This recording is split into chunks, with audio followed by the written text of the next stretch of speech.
Natural phenomena. Strange things that occur in nature. Nature is pretty wild. A lot of things happen. Fire, wind, snow. We know about these things, but there's some really rare, really strange things that can also occur in nature that most people haven't even seen. We've all seen a rainbow. What about a fire rainbow? Many of us have seen dust devils. But have you seen a crown flash? What about ball lightning? This is what we're talking about in today's video. We're going to do a huge list of natural phenomena, starting from the most common, the most known, and then ending with the rarest natural phenomena. Some of this natural phenomena at the end of the list might not even exist because we have no photos. All right, that's how rare it is. Perhaps you're like a Pokemon master, but instead of Pokemon, it's natural phenomena, and you want a list so you can check them off every time you see one. A taxonomy. Is that what it's called? A taxonomy? It's going to be a long video talking about a lot of different things in nature. It's going to be quite exciting. But before we get to that, today's video is sponsored by Into the AM. Into the AM is a premier online clothing company that features some of the cool styles known to man. And between May 16th and June 1st, they're having a massive promotion where some of their product is between 25 to 70% off. A massive sale indeed. So if you've been waiting to buy some Into the AM, now is the time. If you want to express yourself, if you want to kind of pop from the crowd, you can do so with Into the AM. Summertime is the time to look fresh to death. If you're on the boat, you got to be looking good. If you're grilling, you got to be looking good. If you're walking to the pool, you want to look good. And Into the AM has the perfect clothing lineup for that. I've been a huge fan of Into the AM. I got this shirt right here from Into the AM. I also have various other clothing items from Into the AM. I highly recommend you check them out. You can also get 10% off site-wide by heading to the link in the description or using my promo code SWEGLE, SWEGLE. If you don't live in the US, no problem, they ship worldwide. But yes, don't forget that huge promo is between May 16th and June 1st, where some of their product is up to 70% off. So be sure to check them out soon. Thank you so much to Into the AM for sponsoring the video. We're starting off with Layer 1, Chapter 1, the surface. This is everyday stuff. This is stuff that you see all the time. Not rare natural phenomena. We're starting off with blue sky. Have you ever seen a blue sky? It's pretty common, but it is technically a natural phenomena. Like, what is going on with the sky? Why is it blue? Well, what happens is the sunlight comes in and the atmospheric particles deflect that sunlight through a process known as Rayleigh scattering, creating a blue hue. Next up is clouds. These are little white fluffy things in the sky. Sometimes the whole sky is made up of clouds. That's known as a cloudy day. Yeah, or overcast skies. What are clouds though? Clouds are like little aerosol, tiny small water droplets that are collected together up in the atmosphere, suspended up in the atmosphere. That's what they are. Not rare. Sometimes if they're super dense, they look a little darker. You get like darker clouds, gray clouds.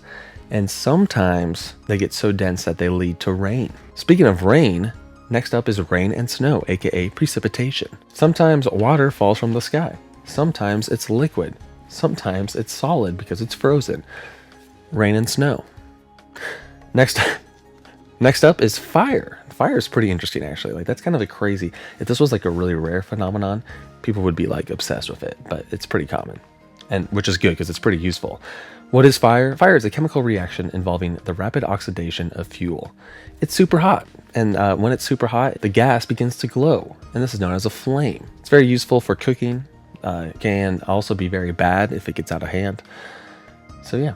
Next up we have sunbeams, aka crepuscular rays. These are also known as God rays or twilight rays. So up in the atmosphere, there's a lot of like dust. There's a lot of haze, a lot of particulate, and you can't really see it that well, but if like a huge cloud or a mountain or even like a tree is blocking the sunlight, you see that particulate reflecting sun rays, and they look like little beams. Very good for a heavenly calendar. Sometimes you get something called a Jacob's ladder, which is like a hole in the cloud and like looks like a beam coming down, like a UFO beam. This is called Jacob's ladder. Anyway, sunbeams. Really easy to see if you go like to a forest, especially if allergies are like, there's a bunch of pollen in the air right now, which is destroying my eyes as we have discussed. But that reflects sunlight and it looks like a sunbeam. Next up is meteor, aka shooting star, aka a falling star. So this is when a rock up in space burns up in our atmosphere through a process known as ablation. It creates a little streak in the sky because it releases a lot of energy. Very rare in the day. You need a big one if you want to see one of these in the day. But at night, if it's a clear sky, you can see one every night easily. Now, it is kind of more rare than the other stuff on this layer because technically you have to be kind of looking for one to see one, but still very common. Next up is our first lightning. Yes, cloud-to-cloud or intracloud lightning. This is an electrical discharge between two electrically charged areas up in the atmosphere. Sometimes, you have a positive area and a negative area, and electric discharge. Slightly rarer than cloud-to-cloud or intracloud lightning is cloud-to-ground negative lightning. This is when you have those two differently charged areas. One's on the ground, a negative charge in this case, and one's up in the cloud, up in the thunderstorm, a positive charge, and poof, lightning bolt hit the ground. This can be dangerous. Finally, we have the belt of Venus / also Earth's shadow. So this one's not as well known, but it's very common. You can see it twice a day if you really want to. This is when after the sun sets, you kind of get like a pink on the anti-solar point towards the opposite side of the sky. You kind of get like a belt of pink, the belt of Venus, like a pink band in the sky. And beneath it is the Earth's shadow. Kind of a cool little atmospheric trick, but very common. Moving on to chapter 2, layer 2, unique phenomena. All this natural phenomena is not like an everyday occurrence, but it's still pretty common. We're going to start off with the classic rainbow, which is a reflection of sunlight off of raindrops. It's storming, you have a bunch of rain. The sunlight refracts off of that rain. It then scatters out into that classic Roy G. Biv look. Very beautiful. Next, we move on to a mirage. So a mirage is when light bends due to temperature differences in the air. So sometimes the ground is super hot and the air above it is cooler, and then you get like this weird effect where it like bends the light. That's when you like see like the water on the road, or perhaps you're out at sea and you see like weird boat mirages. Next is kind of a more unknown one, but it's very common. It's called a corona. This is caused by the diffraction of moonlight through small water droplets. So if there's a full moon and there's like a thin layer of clouds, and you look at that full moon, you can kind of see like a little rainbowy thing around it. This is called a corona. It's very common if you look for them, but if you don't look for them, you might not see one. Next up is a slightly more rare form of lightning, positive charged lightning. So on top of the thunderstorm, you have sometimes a positive charged area, and they can go strike all the way down to the ground, and they are very powerful and longer lasting. Sometimes you can even get something called smooth channel lightning, which is like a form of positive lightning that is smooth all the way up. This lightning tends to be louder than negative lightning. Next up, we have our first halo, the 22-degree halo. Sometimes if you look at the sun, especially if it's like snowing outside or like really cold, you'll see a little 22-degree halo around it. This is from sunlight refracting off of ice crystals. Gives a nice little halo effect. We'll have lots of ice crystal arcs and stuff later in the list. Next up, we have another rainbow, a monochrome rainbow, aka a red rainbow. So if you have a thunderstorm that's closer to sunset or sunrise, since the sun is already pretty low in the sky, you might get like a cool red rainbow. These look amazing. I'm a huge fan of these. More rare than your typical rainbow. Next up is the lunar eclipse. This is when the Earth passes between the moon and the sun, and it, casts its shadow on the moon. It makes the moon look a little red. Some people think that these are pretty rare, but this is actually not that rare at all. Like, it happens every year, maybe twice a year. I don't know. Double rainbow. So we talked about single rainbows. Well, if you have a very strong, powerful rainbow, like the sun is just really right on those raindrops, you can get another secondary bow known as a double rainbow. Sometimes the band between the rainbows is also slightly darker. It's always half the brightness as the primary rainbow. Hail. So hail is another form of precipitation. We talked about snow and rain earlier. Well, hail is like huge balls of ice, chunks of ice falling down. This is from water that gets caught in updrafts in large supercell thunderstorms. They reach a high altitude and then they freeze, and then they drop down to the ground as like little pebbles. Sometimes they can become massive, aka gorilla hail. Forked lightning. I don't know if this is really rare. I don't know. I mean, it's just kind of like normal lightning, but this is when lightning, gets forked out and has two different sections. It's when two negative leaders kind of meet at the same time, so you get like a double lightning effect. Heat lightning. Heat lightning is lightning that is too far away to hear. If you have a thunderstorm like 100 miles away and you see like the flashes, the sound cannot reach you, so all you do is see the flashes way off in the distance. You never hear thunder. That's heat lightning. They happen a lot in the summer when it's warmer out. You know, if it's a summer evening and you're like out stargazing, but there's like a thunderstorm. This is such a vibe, by the way. It's like a thunderstorm off in the distance, and you see the lightning from like the thundercloud, but you can't hear the thunder. Heat lightning. The opposite of summer is winter, and in the wintertime, you can see a lot of sundogs. Sundogs are ice crystals refracting sunlight into the air. So we talked about the 22-degree halo. Well, sometimes along that 22-degree halo, you get two spots on the left and the right of the sun that are super bright, and these are known as sundogs. Aurora. So if you have some strong solar activity and that's sending some stuff towards our way, some sun debris, that can excite the particles in the upper atmosphere, and when they get excited, they lead to ionization, creating beautiful colors, the most common being green. Thunder snow. So thunderstorms usually occur in the summertime, in the springtime. They rarely occur in the wintertime, but if you have like a really strong blizzard, sometimes you can actually have some lightning with that blizzard, leading to something known as thunder snow. It's when you have lightning during a blizzard. Oh my goodness! Holy smoke! Pretty rare, actually. The next one is pretty cool and actually really common, so you should look for these if you get an opportunity. We're talking about circumzenithal arcs, or CZAs. These are refractions of ice crystals through cirrus clouds. They're not as rare as you might think. They actually happen quite a bit. It's just you don't look at the sun when it's way up there very often. I mean, it's kind of weird for you to just be like at the sun, but if you do look up at the sun, you might see a circumzenithal arc. They're like an upside down rainbow. They look pretty cool. Very blue and yellow. Light pillars. Light pillars are another ice crystal related reflection. So if you have a lot of snow, a lot of ice in the air, and there's like a bright light on the ground, it can shoot like a little light pillar up in the sky. One time when I was a kid, I saw this like moving light beam in the sky. It like freaked me out. I was like, what is going on? It was like moving all over. It looked like a UFO kind of thing. It was creepy. But then I got closer to it and I saw it was a train. It was just a train with like a headlight, and that headlight was creating a light pillar. So not a UFO. Ribbon lightning. Ribbon lightning is like when you have lightning in super windy conditions and it flashes, and that plasma can kind of like move it a little bit, so you get like parallel lightning strikes. Pretty cool. Dust devil. So dust devils occur quite a bit in sandy areas. We talked about mirages and how the ground can be really hot compared to the atmosphere above.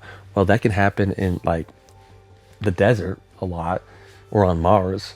What happens is that hot air slowly rises because heat rises, and then when it rises up, it can kind of create a little eddy of sand or dirt or whatever. It's a dust devil. Pretty rare, but not super rare. I haven't seen a lot of them lately because I live by a lot of cornfields and it's like all dirt right now, so there's no corn actually on the field. So with all this sun right on the hot dirt, you get a little bit of a green sky. So when the sky is green, sometimes people kind of think about tornadoes with green skies. Well, what really is happening is if the sun is near sunset, or it's like lower in the horizon and it's going through a lot of different layers of thunderstorm, it can kind of pass through looking green.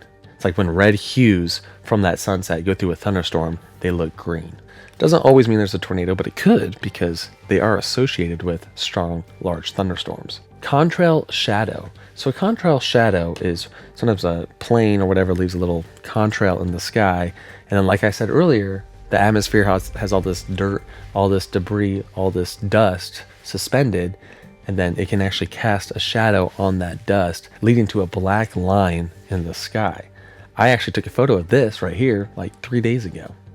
See? Contrail shadow. Bead lightning. So bead lightning's not, I mean, this occurs with like all lightning strikes mostly, but you can really see it when you're really close to a lightning strike. So if the lightning is like really close to you, you can kind of see it break up into little segments as it, dissipates. And this is known as bead lightning. Comet. The very last natural phenomena of this layer is the comet. So a comet is an icy body way up in space, originates in the Oort cloud usually, kind of comes down, gets close to the sun. As it gets closer to the sun, it heats up, starts shedding all this debris and this gas, creating like a little Comet. There's always comets that you can find if you have like a telescope, so they're not super rare, and that's why it's in this portion of the list. But we're going to talk about great comets later down the list. Speaking of later down the list, we are now in the next chapter, rare phenomena. So this stuff is not common. It's not, something that you'd see during a typical year. It's rare. It's not super rare, but it's rare. And we're starting off with the fire rainbow, the circumhorizontal arc. It's just another form of ice refraction through cirrus clouds. Certain areas of the world get this quite a bit, and certain areas never get it. So it all depends on your latitude because of the way that the sun angles. But overall, it's somewhat rare. The white rainbow or fog bow. This is when little tiny droplets reflect light. So if it's foggy and then you're right above the fog, you can get, if you're in a plane, for example, you can kind of see a little white rainbow as the sun reflects off of that fog on the ground. A fog bow. I shouldn't even say rainbow. It's a fog bow. They're pretty cool looking. If it's foggy and you get kind of lucky with the sunlight, the fog is going past you and then you're on the clear, you're on the other side of the blue sky and the fog is next to you. If you look back at the fog at the anti-solar point, you'll probably see a fog bow. Fall streak hole. Fall streak holes occur a lot in the fall. That's why they're called fall streak holes. But it's when you have a layer of moisture of clouds and then something happens, maybe a plane or something changes the pressure in a certain area. It creates a little chain effect where they all turn into little ice crystals and start falling. Of course, they melt before they hit the ground, so they don't actually reach the ground, but they create this cool looking fall streak hole. I've personally never actually seen one of these, so I need to find one. Next up is the green flash. Kind of a rare phenomena, kind of not a rare phenomena, depends on where you live and if you're a pilot. But this is caused by atmospheric refraction. So when the sun is setting for at the very end of the sunset, you can get a fleeting green light right above the sun called a green flash. It's quick, aka green flash, but it's just atmospheric refraction. Brockenspector and glories. So a Brockenspector is one of the spookiest natural phenomena that you can see. They occur a lot on top of mountains. So if you're hiking on a mountain and there's fog below you, we talked about the fog bow kind of, there's fog below you and the sun is reflecting your shadow onto the fog, it can look like a scary looking ghost with a glory around it. This right here, this colorful area is known as a glory. These are pretty rare, actually. Technically, you could create it with headlights on a foggy day if you wanted to, but in terms of pure nature, they're pretty rare. Red sprites. Red sprites are a really interesting natural phenomenon. These occur when lightning ionizes the air above the thunderstorm. They create little red, it's like a little red aurora for 2 seconds.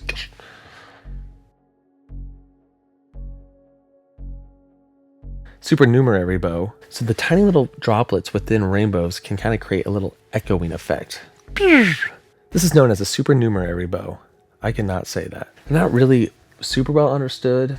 They think it might be some sort of echoing effect with physics. I don't know, but they look pretty trippy. Triple rainbow, specifically the reflection bow. So when you get a rainbow, the sun is reflecting sunlight off of those raindrops, right? Well, if there's a lake, sometimes you can get it reflecting off the lake too. So you get two light sources, which creates a reflection bow. And if it's a really strong rainbow, you have your primary bow, your secondary bow, and this reflection bow creating a triple rainbow and sometimes a quadruple rainbow. Pretty sweet. Noctilucent clouds. These are tiny little dust particles high up in the atmosphere that ice crystals form around, creating really cool looking clouds. These are really high altitude clouds. So if a meteor, for example, burns through the atmosphere, kind of leaves all this dust. This is way up in the mesosphere. Leaves all this little particulate behind it. Water and ice crystals can form around this little dust. They then reflect light, causing noctilucent clouds. Can happen a lot with rocket launches too, because when the rocket's way up there, all that exhaust, fume, debris comes out, and then ice crystals attached to that. Noctilucent clouds. Moonbow. A moonbow is a rainbow caused from moonlight. Not as rare as one might think, but pretty difficult to see. Lenticular clouds. These are the crazy UFO looking clouds.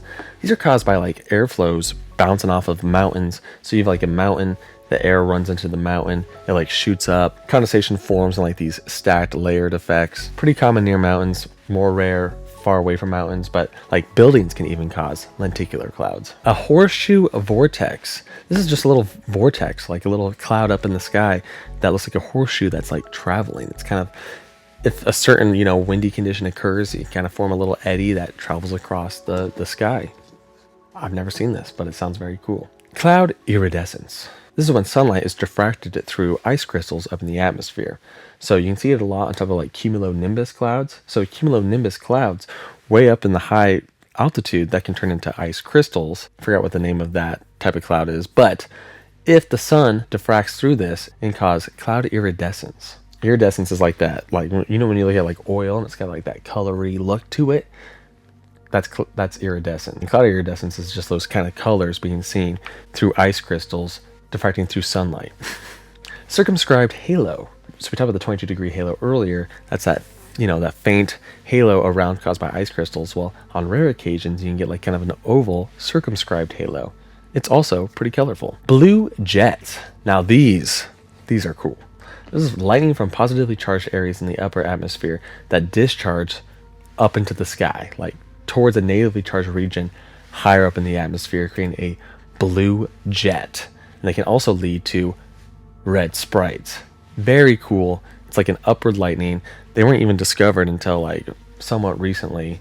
But if you know where to look, you could probably see this. St. Elmo's fire. So this is like an electrical discharge of something on the ground. So if you have like a electrically charged atmosphere that varies very differently from something on the ground, and can kind of lead to a little bit of a electric discharge. It also occurs when there's a lot of static electricity buildup. Sometimes with helicopters, they're out in the desert and they turn on their, whatever those things are called, propellers. It can lead to some St. Elmo's fire phenomena because it's all that static electricity is being discharged. Happens in planes a lot. So the plane has a specific electrical charge and the atmosphere's electric charge is very different from the plane, which leads to a little bit of a little discharge. It's safe. Don't worry. You don't need to be worried if there's St. Elmo's fire on your plane. It's also a good 80s, is it an 80s movie or sitcom? What is that? A bolide meteor, aka a fireball. This is like an exceptionally large meteor, something that really is quite bright, that you're like, oh, dang. You can even see them during the day. They're pretty rare. I mean, I don't know if I've really truly seen one of these. Oftentimes they make the news or they get caught on a police dash cam. Really, it's just a large meteor. Picket fence aurora. This is a weird aurora rare phenomena where for some reason it like divides into like a picket fence. It's not very well understood, to be honest, but very cool looking. I've never seen this. Water spout. So water spout is a vortex above a body of water, perhaps a lake, perhaps an ocean. This is also caused by convection. There's cooler air temperatures and the water is hot, and that leads to hot air rising, and then that can often take the form of a vortex. These are very common in certain parts of the world like Florida and Louisiana. But moving on to the next level, level 4, very rare phenomenon. So this stuff is quite rare. If you see any of these things, then really take it in. Be like, oh my gosh, what a rare event. Let me witness this. We're starting off with blue sky lightning. That sounds kind of weird, lightning under a blue sky.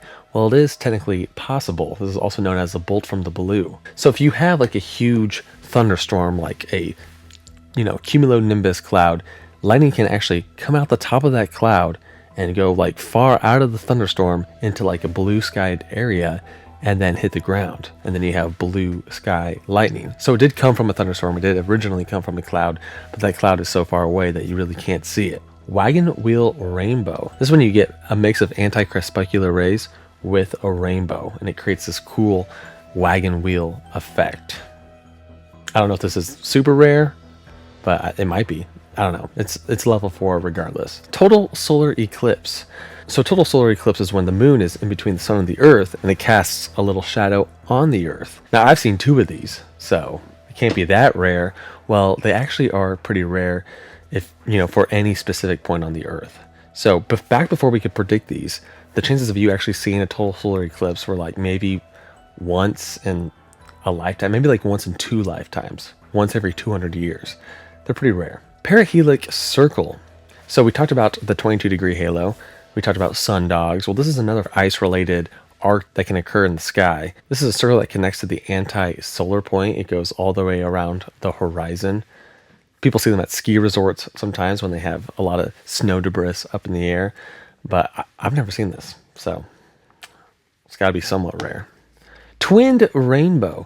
Now this is a weird, mysterious rainbow where a rainbow appears to kind of split in two halfway up the arc. Scientists aren't exactly sure what causes a twinned rainbow, but one theory is that there are slightly different water droplet sizes within the rainbow band, leading to like a weird echoing effect. 46-degree halo.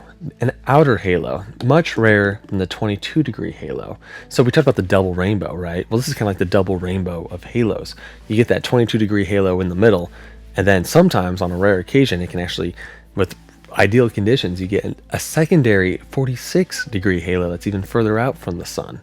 Meteor thunder. So thunder is when you hear, a lightning strikes and then you hear it because, it causes a lot of energy, lightning does. Well, same is true with the meteors. If a meteor is close enough or bright enough, you can actually hear the shock wave from that meteor thunder. Here's an example right here.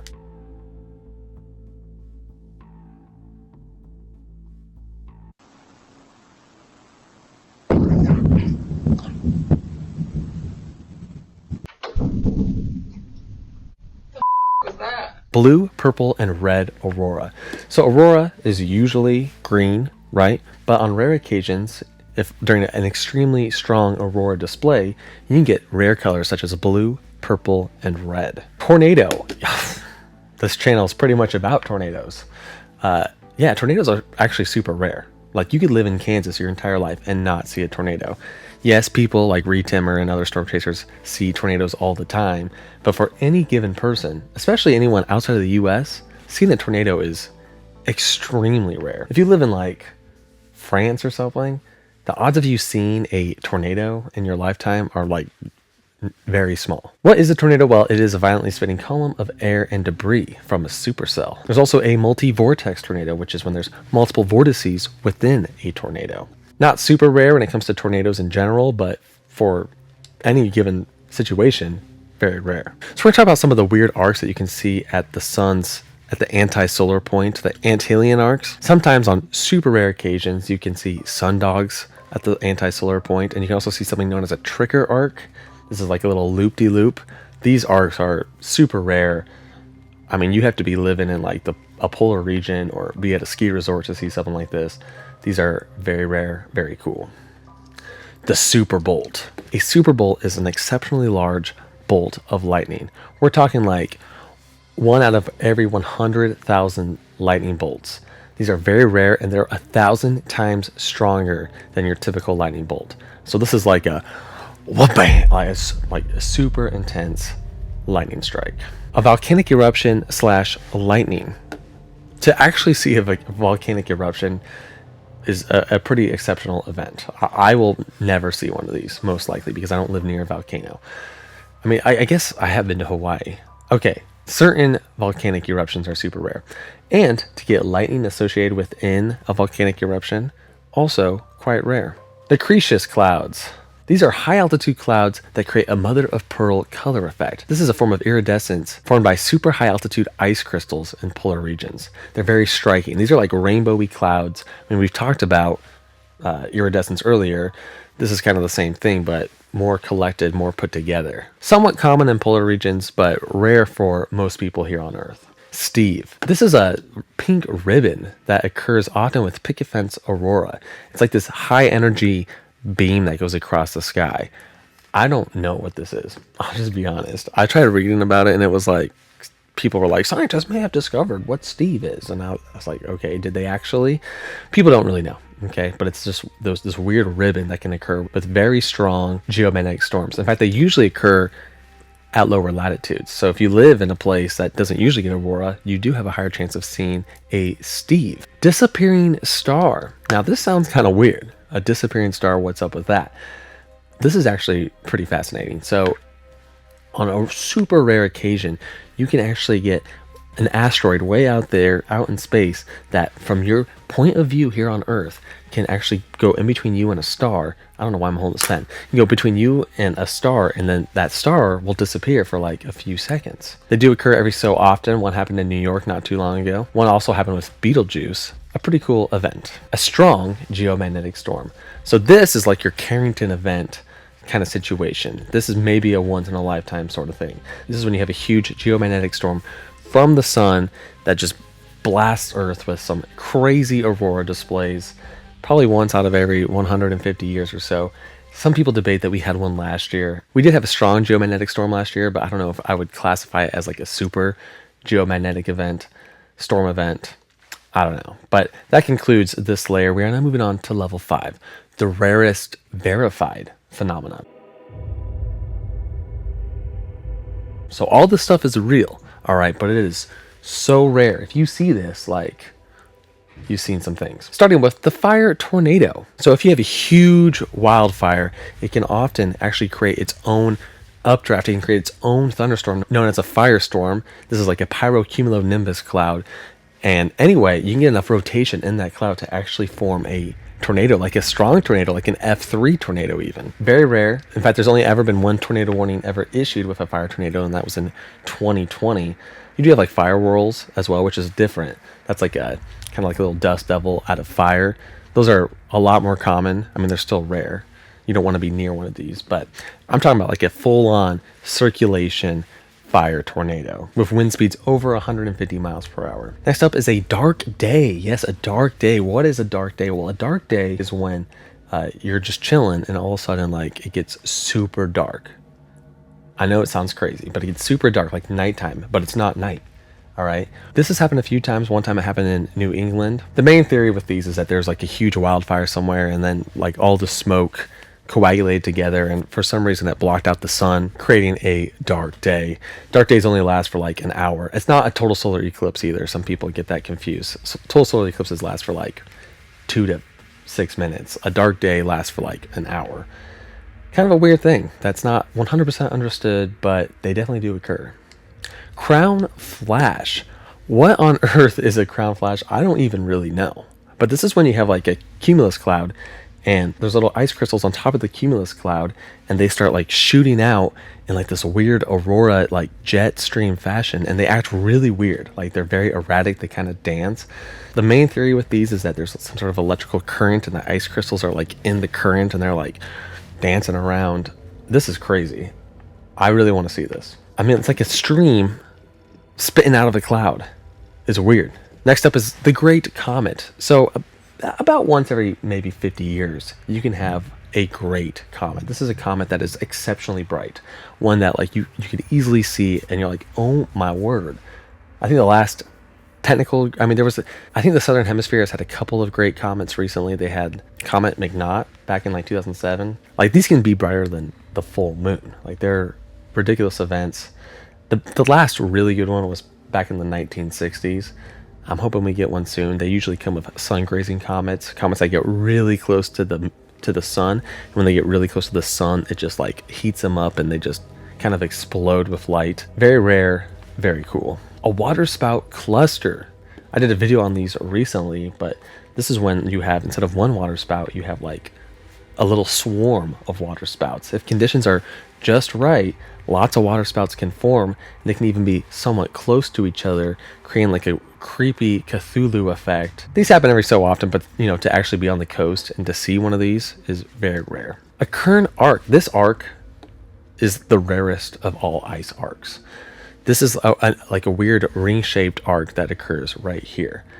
Conditions have to be super perfect for this to occur. Like you have to have the exact shape ice crystal for this to actually occur. It's only been photographed like once. So this is exceptionally rare. A fish fall. Sometimes it rains water. Sometimes it rains fish. And yeah, there's been verified fish falls throughout history. The leading theory is that a waterspout sucked these up into the cloud and then they rained on a neighboring town. I mean, with tornadoes, for example, there was actually tornado debris near my house, like within 1,000 feet of my house last year from the Greenfield, Iowa tornado, because it sucked up stuff. And that was like over 80 miles away. So that's the leading theory with the fish fall. A tornado or a water spout sucks up a bunch of fish, and then they go way up high into the sky, and then they fall over some neighboring town. A pretty interesting event. Next up is a great meteor. Now this is like a huge meteor. These actually occur probably once every 10 years, but usually they occur over the ocean, so we don't see them. The last one being the Chelyabinsk event over Russia. This is like a massive meteor that can actually be quite hazardous, can lead to injuries if it's over, a specific area. Perhaps the worst great meteor in the past 100 years was the Tunguska event, when a massive meteor occurred again over Russia, and no one saw the event, but it like tore down a bunch of trees.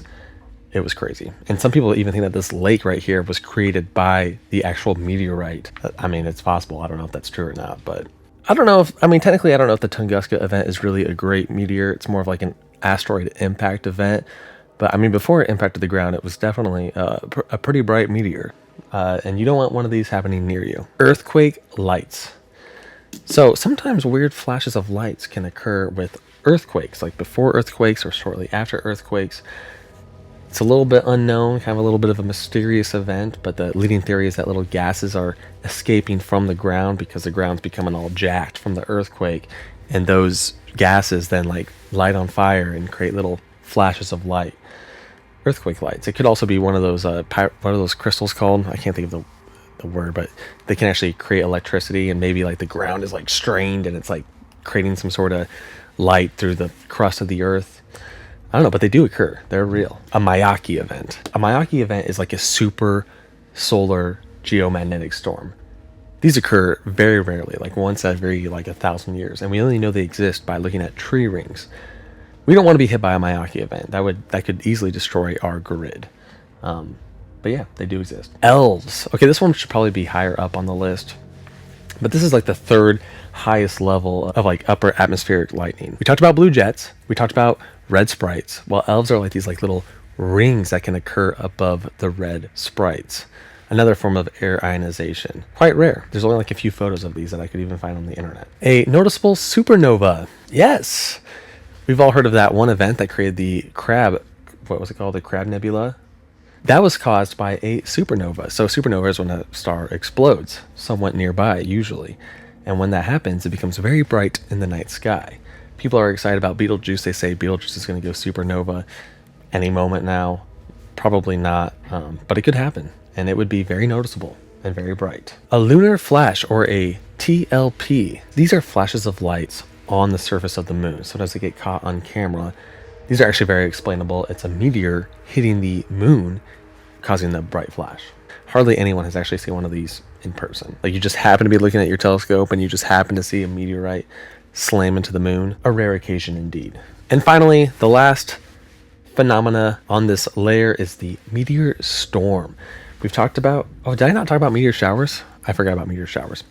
Meteor storms are like meteor showers on steroids. There was a great meteor storm of 1823 where literally thousands, like hundreds of thousands of meteors were seen an hour. Like it was just raining meteors. These occur when we happen to pass through a very dense collection of rocks in space, usually from a comet. They happen like once every 100 years. But they can be somewhat predictable, so there might be one in 2033 or 2034. So stay tuned for that. We have now made it to the final level, level 6, mythical natural phenomena.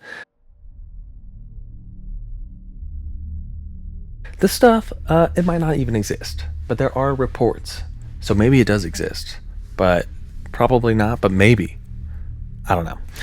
The first one is the will-o'-the-wisp. This is a weird, like in swamp areas, people have described seeing like a hovering kind of ghost-looking thing, like in the swamp. People don't know if this actually exists. It's kind of like a weird, like these were reported a lot in like the 19th century, way back in the day. So, but no one reports them now. No one's got, video evidence of them now. So did they ever exist? Maybe. These did occur in swamp areas, and swamp areas have kind of been destroyed because of development and stuff. But the theory is that a gas bubble, since swamps are, decaying all that, vegetation. It's, decaying, and gases are, seeping through the water, the bubbles that you see, swamp bubbles, and maybe that gas lights on fire, creating a will-o'-the-wisp. Probably not real, but pretty interesting. Ball lightning. This one is weird because it's been reported. Okay, this is technically real. Like, it's been created in a lab. Some people swear that they've seen it, but you have reports from all over the world, like Japan, Europe, North America, people describing lightning in a form of a ball, and it lasts for like 20 seconds plus, like up to 5 minutes, and it just like travels all over the place. There's some kind of fakish looking videos online of this sort of phenomena. The problem is, there were a lot of reports back in the day, but the reports have kind of stopped happening. Why have they stopped happening? Like, the moment we invented cell phones, they have seemed to have disappeared. I don't know. I believe in ball lightning because I want it to exist, because it sounds sweet. And maybe, there's like incidents where like people were injured from ball lightning. So there could be like a big ball lightning incident that we'll hear about in the future. We'll just have to wait and see. Glowing tornadoes. Yes, this was one of the craziest ones, natural phenomena ever, if it even exists. So way back in 1955, there was a large, massive tornado that hit the town of Blackwell, Oklahoma. It occurred around the same time as the Utah, Kansas F5 tornado. Anyways, this tornado apparently glowed in the dark. Like, the tornado was traveling down the through the fields, and it not only was it glowing, but it had like orbs around it, like rotating around maybe it's ball lightning rotating around the tornado. Very mysterious. But lots of reports of this actually happening. Now, it's possible that maybe there was some sort of St. Elmo's fire effect going on. We talked about how static electricity can be built up from, like with the helicopter example, remember, with the lights and stuff like that. Perhaps something like that was occurring with the Blackwell glowing tornado. Not 100% for sure on that. Also, maybe it just happened to hit like a electrical grid, and it was just glowing for 5 seconds, and people misremember it as being like glowing for a long time. I don't know, kind of terrifying. Glowing water spouts. Now this could actually happen under an extremely rare circumstance. There have been a few reports of glowing water spouts. The leading theory is that, like, bioluminescence, or certain types of organisms that glow light in nature, and the theory is that these get picked up by a tornado, by a water spout, and that water spout then glows because it's full of bioluminescent related organisms. That'd be sweet to see. Ghost lights. Ghost lights are just unknown lights. Like, there's lots of examples of these. There's the Marfa lights. For some reason, people report seeing lights over the Texas plains. There's also the Appalachian Mountain lights. A lot of lights in the hills of the Appalachian Mountains, just kind of hovering around. Pretty mysterious phenomenon. I think that someone just needs to get a drone and fly them to the lights to see what is going on. People say they could be will-o'-the-wisps up in the mountains. A witnessed meteor impact. Yeah, so we've heard of meteors, we've heard of bolides, aka fireballs, and we've heard of super great meteors like the Tunguska event. What about actually witnessing a meteorite hit the ground? Super rare. Like, you have to be the luckiest or maybe unluckiest person to ever witness something like this. It's been caught on tape once recently. It wasn't super exciting. It kind of sounded like glass hitting the ground. But witnessing something like this would be insane. People have. There are lots of reports throughout history. They can be pretty easy to witness if you get like a rather large meteor. It can actually like rain down a ton of little pebbles all over the place. But actually being within like within the firing line of a meteor and then seeing it hit the ground, astronomically rare. Finally, the last event on our list, an asteroid impact. Yeah, this is not a natural phenomenon that you want to see. This is when a large asteroid hits the planet, and it can actually probably cause a lot of the different weird natural phenomena on today's list. Yeah, not a good event. You don't want to witness this. This would kill everybody, and they happen maybe 1 million years quite a rare event, so be careful. But that does conclude today's list. Thank you so much for watching. Which natural phenomenon did I miss? There's one that I was reading about just literally 5 minutes ago that was about like a circle of flowers like on the ground. I didn't include that on today's list, but it sounds crazy. Anyway, thank you so much for watching, and we'll see you next time.